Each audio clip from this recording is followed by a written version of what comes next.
Bom dia a todos e a todas. Gostaria de primeiramente cumprimentar as presidentes da mesa, Thaís e a Lorena.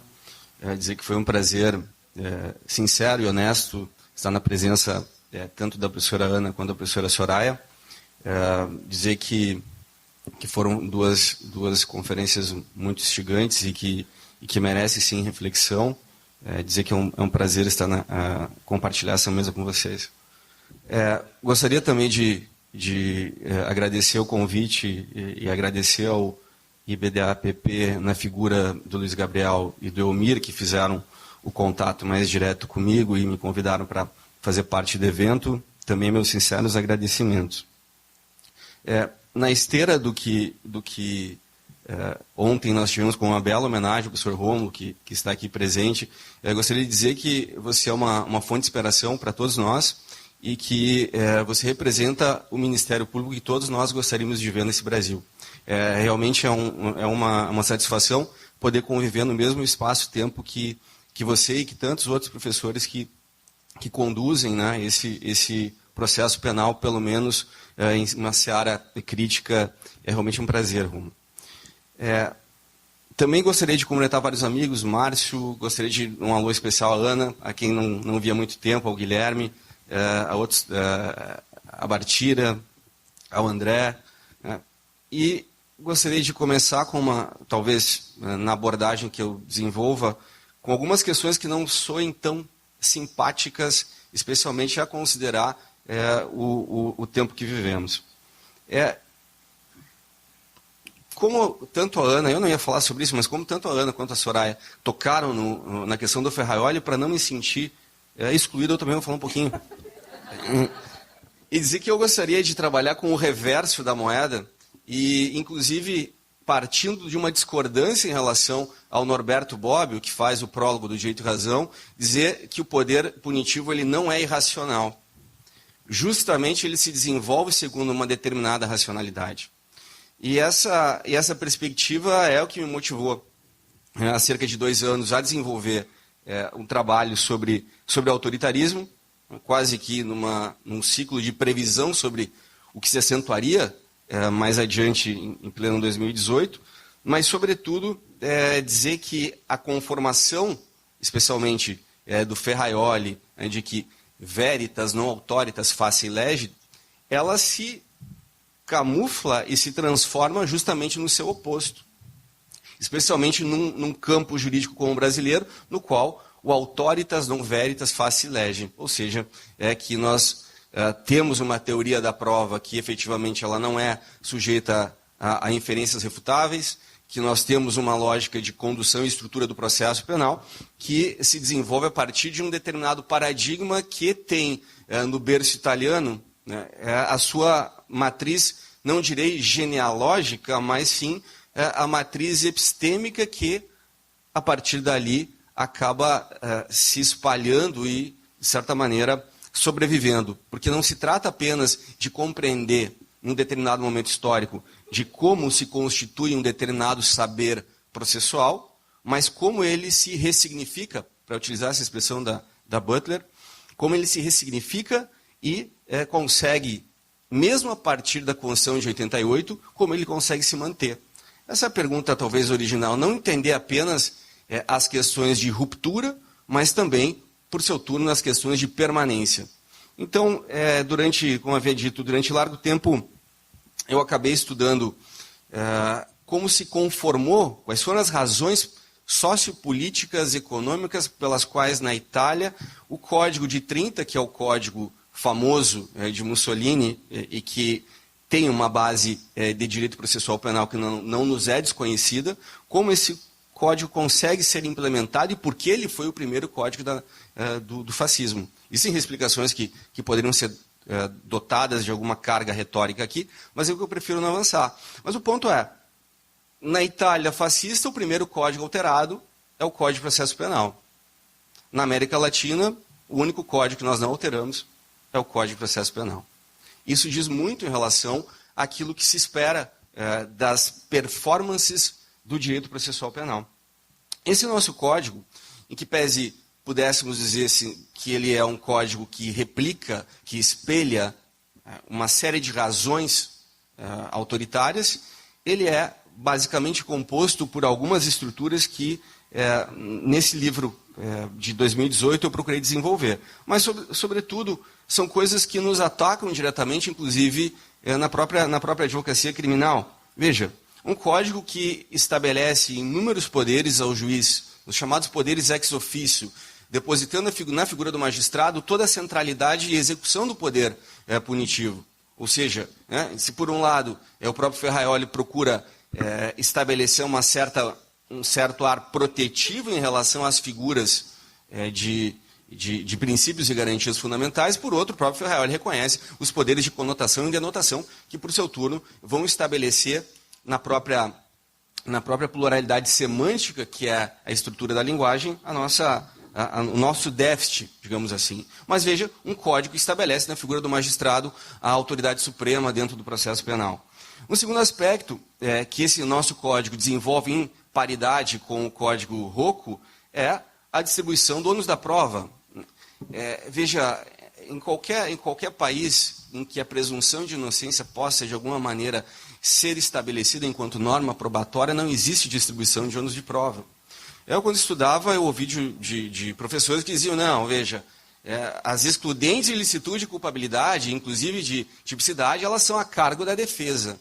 Basta, então, em sendo assim, o Ministério Público aventar qualquer tipo de acusação, por mais infundada que seja, para que o ônus da prova seja reversível. Essa prática da reversibilidade da carga probatória constitui, sem sombra de dúvida, um dos elementos-chave para se poder compreender a estrutura epistêmica do Código de Processo Penal, o ROCO, e o nosso brasileiro. Até porque o artigo 156 do nosso Código diz, o ônus da prova incumbe a quem alegar. Ou seja, ele oferece uma carga distributiva de ônus da prova que tem como correlato o sacrifício da presunção de inocência, tertio non datur. O terceiro aspecto que converge para uma estrutura de processo penal, tal qual se desenvolveu na Itália e permaneceu aqui, é a própria relativização da presunção de inocência. Nós temos um código que, salvo no artigo 386, inciso 7º, nós não temos sequer um artigo que se destine a tocar na questão da presunção de inocência. Evidentemente, há a garantia constitucional, mas na estrutura do código, inclusive isso vem pela exposição de motivos do Francisco Campos, a presunção de inocência é incompatível com as dinâmicas de um processo penal que deve produzir ao máximo a condenação de culpados, mesmo que com o sacrifício da condenação de inocentes, que é uma das opções que o próprio Ferraioli estabelece no direito-razão.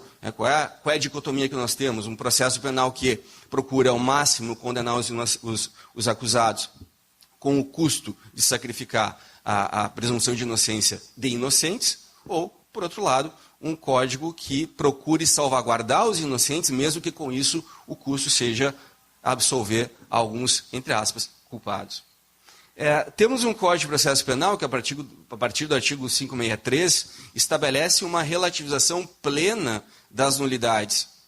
Dizer que uma nulidade só é reconhecida quando há prejuízo significa dizer que ela se sujeita a um mecanismo de preclusão e de convalidação que se dá por outro nome, como prejuízo, mas que corresponde claramente ao artigo 184 do Código de Processo Penal italiano ROCO, que diz que nenhuma nulidade será insanável. Todas as nulidades serão sanadas na forma da lei. E faço um adendo aqui, até para questionar, porque apareceu, alguns anos atrás, um projeto chamado 10 Medidas contra a Corrupção, na qual aparecia um ajuste das nulidades. Quer dizer, é quase uma falta de conhecimento absurdo do funcionamento do processo penal para o Ministério Público, que capitaneou essas medidas e esse ponto, essa lei, ao afirmar que era necessário desregular ainda mais um sistema não regulado de forma processual. Vale dizer, se as nulidades, de um lado, todas elas relativizadas, o projeto das 10 medidas visava ainda mais acentuar o paradigma da convalidação. Vale dizer, a abolição completa e pura das nulidades processuais penais. Temos ainda, e aqui eu vou apenas sinalizar, porque eu quero avançar com essa questão, um sistema que admite condenação por fato outro. O objeto do processo é uma imputação, e a imputação ela toca em fatos processuais e não fatos naturalísticos. Vale dizer, imputação significa a atualização fática dada pelo aspecto normativo. Então, veja o artigo 383 do Código de Processo Penal, que autoriza ao juiz condenar, mesmo que tenha que apenas mudar, esse apenas é entre aspas, a classificação jurídica do fato. É um sistema absolutamente incompatível com qualquer sistema democrático, como já reconheceu, inclusive, a Corte de Cassação italiana, no famoso caso Drassi, no qual se afirma que existe contraditório sobre matéria de direito, coisa que parece que nós não aprendemos ainda. É um sistema montado sobre uma estrutura de ação penal pública, um sistema de ação penal que é fundamentado a partir de um direito subjetivo de punir, que é construído a partir da teoria e da teorização de vários autores, entre eles Vincenzo Manzini e Arturo Rocco, que são os grandes intelectuais orgânicos do pensamento fascista italiano no processo penal. Por fim, um processo penal que atua segundo verdade real. O artigo 565 do Código de Processo Penal afirma: não haverá nulidades que não tiverem afetado a verdade sobre os fatos. Veja. E ainda com os paradigmas de livre convencimento, que tão bem o professor Lênin Streck critica, e ainda o princípio de liberdade das provas. A única restrição à prova até a reforma de 2008 vinha a ser quanto ao status das pessoas que requeriam determinados documentos. Dito isso, esse modelo que se desenvolve na Itália a partir de um certo liberalismo reacionário, esse é o termo utilizado pelo professor Mário Sbricoli. Esse liberalismo que já existia no Código Italiano de 1913, ele sofre um giro autoritário, diz o Mário Sbricoli. E é essa base de um liberalismo autoritário que funda o Código de 1930 e que, para nós, acaba, de alguma forma, aterrissando ou aportando em terras brasileiras, especialmente a partir de uma obra chamada A Relação Jurídico-Processual Penal, de Hélio Tornaghi, a quem Frederico Marx imputa o título de ser a primeira obra científica do processo penal brasileiro. Esse paradigma chamado de tecnicismo, o paradigma tecnicista, ele partia de um pressuposto de que a atuação dos intelectuais orgânicos, dos processualistas, visava a um sistema que não se confundiria com o paradigma alemão, no qual os princípios e garantias liberais haviam sido todos eles aniquilados. Essa tese de que os juristas haviam, no sistema italiano fascista, atuado para diminuir o poder, se chama a teoria do freio. E essa é talvez a mais difundida explicação historiográfica sobre a atuação dos intelectuais no período de codificações autoritárias. Essa primeira abordagem, muito rápida e sucinta, diz com o que é a estrutura desse código e como ele se consolida tanto na Itália quanto no Brasil. Mas há uma pergunta fundamental: como após a Constituição de 88 ele sobrevive? E, por hipótese, que espero nesse livro ter conseguido demonstrar, existe um elemento, um significante ao redor do qual giram todas essas estruturas que dão um poder de ressignificação a essas estruturas nitidamente autoritárias, que se chama instrumentalidade do processo. Ontem, aproveitando também a menção ao grande professor Calmon de Passos foi um ferrenho arguidor das problemáticas inerentes a essa concepção instrumental de processo. E com isso, através da instrumentalidade do processo, nós temos a difusão de um determinado saber, que é o saber da Escola Processual de São Paulo, e do qual, diria a vocês todos, ganha foros de a teoria formal e a grande teoria brasileira. A grande escola processual penal brasileira, como o próprio Niceto Alcalá Zamora a batizou. O ponto é que a conformação, estabelecimento, a produção de um saber autoritário vem ou foi construída no Brasil desde o marco sociológico. Então, se nós estudarmos aqui os grandes intelectuais do autoritarismo brasileiro, como Alberto Torres, Oliveira Viana, Francisco Campos, todos eles possuem determinadas explicações e determinadas conjunções que partem de uma determinada sociologia. Então, dizer que no Brasil o paradigma autoritário se constitui a partir do marco sociológico. Entretanto, seja porque essas razões são insuficientes, seja porque também a ideia de instrumentalidade ela reclama outros significantes, e a instrumentalidade do processo apenas como nota de rodapé, como informação adicional, ela é construída sobre a mesma base da Escola Superior de Guerra. Quem me disse isso uma vez, informalmente, foi o professor Fauzi. E eu fui atrás checar e realmente isso procede. Então, a instrumentalidade do processo, ela transporta para o processo penal uma concepção reformulada, mas que dá as mesmas bases da Escola Superior de Guerra, que foi que impossibilitou a construção de um saber epistêmico estruturante da ditadura civil empresarial militar brasileira. Então, veja, se um paradigma de instrumentalidade no Brasil foi construído, ele subsiste na manutenção de uma ideologia da segurança nacional. Esse é o papel da instrumentalidade do processo penal no Brasil. E, como eu havia dito, há uma mudança de eixo. Se, por um lado, a sociologia, que era o berço do qual se apoiavam esses intelectuais, ela dá um giro, e o giro recai sob o aspecto de uma nova linguagem, a linguagem econômica. E aqui é onde eu estou recentemente construindo, talvez, aí o volume 2. Especialmente uma tese como a do Ricardo Silva, de quem eu encontrei vários aportes importantes, ela afirma que os dois intelectuais orgânicos responsáveis pela mudança significativa dos rumos do autoritarismo brasileiro são Roberto Campos e Eugênio Godin.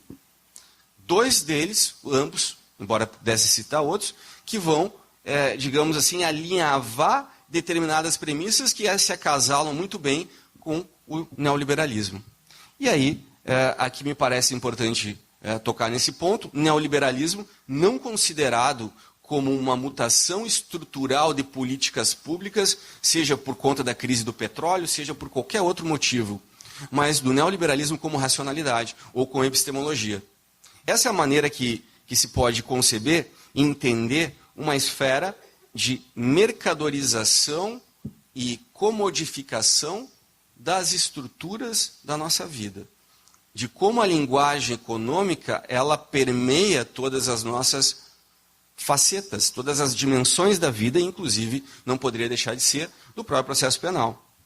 Então, se por um lado nós vamos encontrar no neoliberalismo uma mutação em termos de linguagem autoritária, nós vamos perceber também que o neoliberalismo, enquanto modo de subjetivação, ele faz de todos os atores empresariais. Vale dizer, um modo de subjetivação que produz homens e subjetividades como empresa, o empresário de si. Dito isso, esse câmbio de mudança no eixo das linguagens autoritárias determina, como bem demonstrado, talvez na obra que quase exaure os marcos de nascimento do neoliberalismo, que é a obra do Pierre Dardot e do Christian Laval, chamada A Nova Razão do Mundo, esse texto demonstra que, não apenas sendo uma racionalidade, mas o neoliberalismo ele não é algo completamente alheio ao próprio autoritarismo. Vale dizer que em certa passagem, em certo modo de construção das narrativas historiográficas, o liberalismo é colocado como antítese do totalitarismo. Essa, por exemplo, é a premissa da Hannah Arendt. Contudo, o neoliberalismo ele se cola a dinâmicas que poderiam ser autoritárias, eu quero examiná-las com vocês se houver tempo, mas, num certo sentido, o liberalismo autoritário, essa expressão cunhada pelo filósofo Hermann Heller, ela abraça não apenas as dinâmicas socioeconômicas, mas também sociais, especialmente o que eu quero chegar no ponto do direito processual penal. Há uma interessante, e como prova disso, há uma interessante entrevista com Friedrich Hayek, um dos grandes mentores e intelectuais do neoliberalismo na Escola de Chicago. O Hayek, numa entrevista no Chile, no El Mercúrio, afirma com todas as letras: é preferível um sistema ditatorial com abertura de mercado do que um sistema democrático com Estado intervencionista. Bom, sendo assim, nós já sabemos que se a liberdade dada, a liberdade tocada pelo neoliberalismo antecede a outra, é a liberdade econômica em relação à outra, a liberdade dos sujeitos. Portanto, esse neoliberalismo que se coloca em relação de coalizão com as propostas antidemocráticas vêm hoje a ser melhor abordadas O Colin Crouch chama de pós-democracia, Bruce Rubens Casara chama de pós-democracia. Eu preferi utilizar um termo da Wendy Brown chamado desdemocratização. A desdemocratização, que envolve, no primeiro aspecto, dessindicalização, que envolve abstenção eleitoral, que envolve um governo pela dívida, a teoria dos dois picos, estados que devem muito, pessoas que são endividadas e que não conseguem sair desse ciclo, gestão dos estados baseada em crises fiscais artificiais, que conduzem a novas crises e a superávites de empresas privadas, e, por fim, num racismo estruturante. Esse é o neoliberalismo. Esse é o neoliberalismo. E, portanto, no processo penal, após o giro de 88 e uma certa disputa por espaços e por construções alternativas que tem o seu pico, especialmente na Lava Jato, porque ali nós vamos ter uma nova linguagem sofisticada dos velhos hábitos autoritários, ali nós vamos encontrar as razões fundamentais para as quais, no Brasil, se propõem reformas desde dentro. As reformas desde dentro significam dizer que as reformas devem ser atuadas pelos próprios atores do sistema de poder judiciário e não pelo legislativo. O que encontra uma explicação também numa certa mudança da economia dos poderes políticos. Seja como for, o Brasil tem uma larga história de reformas legislativas fracassadas. Inúmeros códigos de processo penal foram tentados, foram construídos sem nunca conseguir serem aprovados. Mas, contudo, apesar disso, de nós não termos o nosso código seu de 40, embora ele tenha sido reformado parcialmente, a última delas, a de 2008, não se pode descurar que as reformas parciais foram o caminho escolhido pelos reformadores. Isso não foram problemas apenas de má vontade política. Foram opções metodológicas construídas por esses reformadores. Enquanto tal, essas reformas, apesar de inovarem, por exemplo, em procedimentos, a reforma de 2008 é basicamente uma reforma procedimental, ela mantém o inquérito policial, ela mantém a mesma estrutura de nulidades, ela mantém a possibilidade do juiz condenar por fato outro, ela mantém o ônus da prova distribuído e perspectivando sobre a forma da presunção de inocência. Ela foi incapaz de introduzir a presunção de inocência no Código de Processo Penal. Ela introduz prova ilícita, mas retira a prova ilícita ao introduzir um número significativo de exceções. Enfim, é como se dissesse aqui o professor Alberto Binder, ele diz que toda reforma processual em sentido democrático bem-sucedida, ela gera uma contra-reforma. Assim aconteceu na Itália, quando a Corte de Cassação, especialmente, ela autoriza a reintrodução de provas que eram bloqueadas pelo Código. O sistema italiano proíbe o ingresso de material coletado na investigação preliminar. E a Corte de Cassação autorizou, chamando isso de princípio da não dispersão da prova. Veja, reformas em sentido democrático que geram contra-reformas. Essa é a tese do professor Alberto Binder. Toda reforma bem-sucedida gera contra-reformas. E no caso brasileiro, é mais interessante, é um caso singular, único, talvez paradigmático, para ser estudado. Nós temos projetos de contra-reforma sem reforma. Chega a ser... É quase que esquizofrênico falar disso, mas é um projeto que nós temos de contra-reforma sem reformas. Ou vale dizer, colocarmos apêndices autoritários de marco neoliberal junto com as velhas categorias autoritárias pensadas para um outro modelo de Estado. Então, veja que essas mudanças que não afetaram a estrutura do Código de Processo Penal, elas se coadunam naquilo que o Foucault chamou de isomorfismo reformista, ou seja, das velhas mudanças que são feitas a todo instante para nada mudar. Ou como dizia o Tancredo de Lampedusa, é preciso que tudo mude para permanecer como está. Esse novo modelo de processo, e aqui eu procuro encerrar minha fala, ele pode ser, e são apenas tateios, são apenas projeções, ele se baseia fundamentalmente numa estrutura de direito à segurança. O garantismo integral de que a professora Ana falava, ele se baseia numa ponderação artificial de princípios que colocam o direito à segurança, portanto, social, acima dos direitos individuais que devem se submeter ao interesse da maioria. Essas sociedades securitárias, que é o termo, uma expressão utilizada pelo próprio Foucault, essas sociedades securitárias na qual o direito processual penal, o direito penal, veja, proibição de insuficiência. Tem um promotor no Rio Grande do Sul que ele defende que caso de prova ilícita é indúbio pro societate. Ou seja, quando mais o sujeito precisa da prova, né, que ela seja bloqueada, né, em casos difíceis, em hard cases, vale indúbio pro societate na introdução da prova ilícita. Então veja que essas regras de proibição, elas se lateralizam. Um segundo aspecto, essa nova formatação do liberalismo autoritário brasileiro, elas militarizam todas as esferas. O fenômeno de militarização da vida social não é um fenômeno tipicamente brasileiro. Aliás, talvez nós pudéssemos, uma das poucas coisas que nós podemos exportar com sucesso é o modelo de extermínio de classes pobres, de negros. Esse modelo nós podemos exportar, ensinar aos americanos.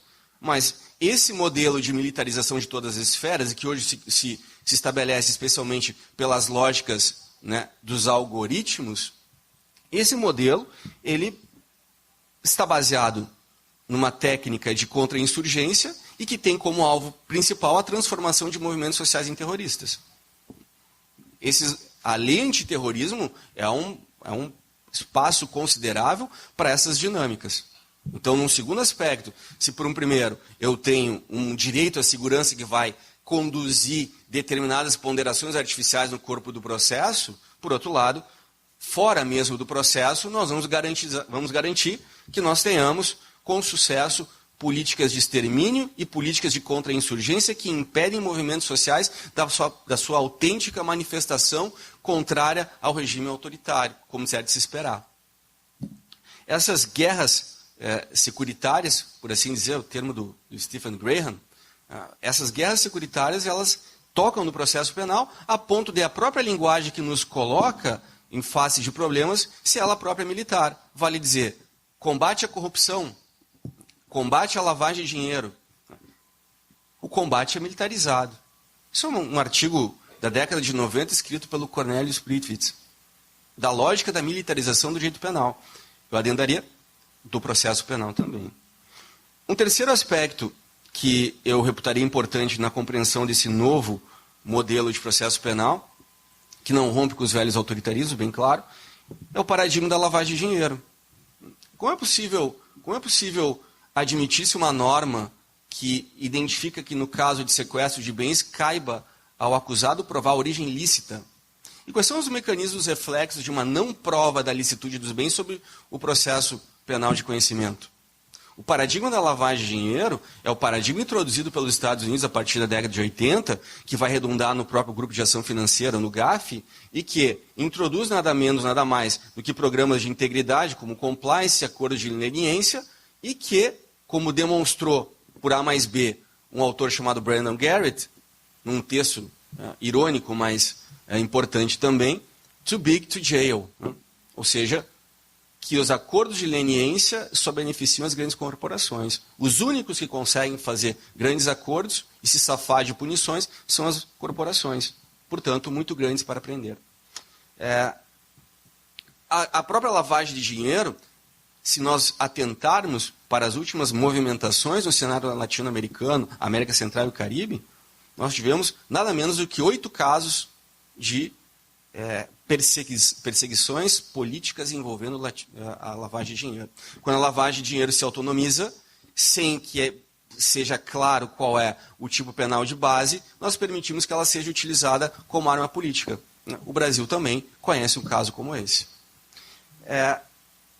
Temos um quarto problema, que é o da otimização de teorias norte-americanas para serem incorporadas no nosso cenário. Vale dizer, né, nós tomarmos em consideração o modelo de plea bargaining norte-americano, que aparece no projeto anticrime, que pese tenha sido não tenha sido aprovado. Mas, substancialmente, isso é uma promessa que já vem de larga data, desde a construção da lei de 90/99, mas, substancialmente, é o que se quer chegar com a negociação de pena. Né? Embora nós já tenhamos a colaboração premiada, que não é exatamente a mesma coisa, mas funciona num paradigma muito similar. Ou seja, como já indicava do Sérgio Moro e Bochenek, num artigo já antigo e publicado no Estadão, o problema é o processo. Então nós temos duas alternativas. Ou sofremos o processo inquisitório, ou somos condenados sem processo inquisitório, mas diretamente e sumariamente. Essa é a lógica que nós temos. A quinta movimentação dessas novas linguagens autoritárias corresponde à ideia de combate à corrupção. Já havia mencionado, mas o combate à corrupção ela vai abeberar-se na figura do gerenciamento de risco, que é uma linguagem desenvolvida pela Escola de Chicago, novamente voltando ao berço do neoliberalismo. Veja que essa retórica de risco dirá: os crimes de corrupção são difíceis de provar e, portanto, temos que aumentar as penas para que os agentes pensem duas vezes. Veja, é justamente a lógica do ator econômico, que calcula custos e benefícios e decide, portanto, com a sua ação lógica e racional. O combate à corrupção foi uma das questões fundamentais tratadas em todas as reformas latino-americanas produzidas.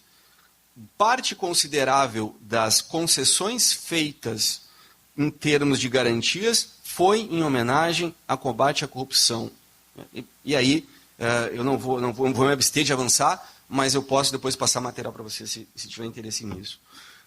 Uma sexta questão importante, que não pode ser desprezada, é o advento de uma certa jurisprudência líquida ou gasosa, né, no pior sentido do termo, e que corresponde ao que um autor chamado Ron Herschel chama de juristocracia, na perda de credibilidade e na assunção dos tribunais constitucionais como organismos que vão datar e vão dotar essas novas legislações produzidas, veja, legislações produzidas pelo próprio órgão constitucional, e que vão, de alguma maneira, deslegitimar ainda mais todo o cenário democrático. A juristocracia é um fenômeno claro da desdemocratização desde a base parlamentar.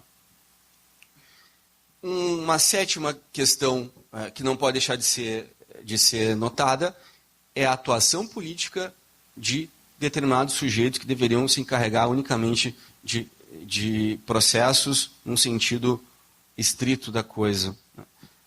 O avanço de atores públicos e suas conexões com institutos privados, ou que os americanos chamam de think tankers. Isso valeria a pena. Isso valeria a pena ser estudado. Isso valeria a pena ser, inclusive, verificado do ponto de vista das improbidades administrativas, em que pese isso não vai acontecer. Gostaria também de falar como oitavo marco, oitavo ponto de viragem no chamado liberalismo, o neoliberalismo autoritário, as modificações ainda mais severas sobre a presunção de inocência. Se, por um lado, o STF se encarregou de esfacelar a norma de tratamento que prevê que ninguém pode ser culpado, considerado culpado, se não após o trânsito julgado da sentença, por outro lado, veja, a Operação Lava Jato conseguiu introduzir, isso não só a Operação Lava Jato, mas aparece já num escrito de um dos atores do acadêmico Deltan Dallagnol, porque o livro é uma dissertação de mestrado, então eu vou tratar nesse registro. A inferência da melhor explicação, no qual, quando a prova é difícil de ser obtida, nós temos que rebaixar o estándar probatório. Esse é o critério que foi adotado em todas as condenações da Operação Lava Jato. Então veja que não suficiente o STF esgotar uma dimensão importante da presunção de inocência, o Código de Processo Penal dizer que a prova também é necessária para acusado, a condenação, então, enquanto indúbio pro réu, também é extirpada. E viva a democracia. Por ponto final, até porque realmente já está no final mesmo, a inspiração desses atores na Operação Mãos Limpas da Itália, sem saber o que de fato provocou na democracia italiana. A Operação Mãos Limpas acabou com os partidos tradicionais na Itália, permitindo que, por exemplo, em regime de tempo histórico considerável, nós tenhamos vários grupos de extrema-direita que vão se colocar no poder. Então, de um lado, nós temos a mitologia da Operação Mãos Limpas, escrita por um juiz que não lê italiano. Veja, e não é um problema não ler italiano, o problema é você falar de um fenômeno italiano sem ler italiano. E que, inclusive, protagonizou quase um fenômeno anódino, né? Porque tem o Fórum da Liberdade em Porto Alegre e chamaram de Pietro, que é um cara do Partido Socialista, para falar no Fórum da Liberdade, é dos liberais, e botaram o Sérgio Moro, que não fala italiano, com ele que não fala inglês. Era uma conversa, né, aquela de duas pessoas que não se entendem completamente. Essa estrutura da Mãos Limpas, baseada novamente na ideia de combate à corrupção, esse é um elemento importante, porque essa questão do combate à corrupção, ela gera inúmeros reflexos que vão desencadear, como propriamente indica a criminologia crítica, não sobre apenas a punição de um certo segmento que até então havia sido selecionado para não figurar nos mecanismos de prisionização, mas, pelo contrário, ele se duplica e recai sobre a população marginal de sempre. Esse é o ponto. Ou seja, não é só das garantias para os white collars, mas é também os reflexos da duplicidade que vão produzindo os mecanismos de persecução. E, portanto, aqui, os próprios autores das 10 medidas citam uma autora, a Susan Hackman, que, com todas as letras, diz que não se combate corrupção com direito penal. Citam Gerardo Colombo, que claramente afirma que direito penal não é uma arma eficiente, não é um mecanismo razoável para se combater corrupção. Donatella Della Porta, Alberto Vanucci, todos os criminólogos italianos, em tom uníssono, reafirmam isso que eu disse a vocês. E, por fim, e para encerrar, essa, claro, é uma tônica daquilo que eu pensei, e que eu estou estudando, e, evidentemente, eu falei muito rápido, tem muitas coisas ao mesmo tempo, mas esse é um paradigma que me parece importante ser definido, de como nós mantemos o velho autoritarismo e como se reafirmam novos autoritarismos a partir de uma linguagem econômica. Esse é um ponto central. O processo de desdemocratização já foi instalado, resta saber o quanto nós vamos conseguir manter do processo penal, que frente a esse novo ainda prefiro os velhos, mais autênticos e mais intelectualizados. Eu agradeço de novo pela atenção, eu peço desculpas por ter ultrapassado o tempo e, enfim, eu fico à disposição se alguém tiver interesse em colocar alguma questão ou mesmo as críticas. Okay.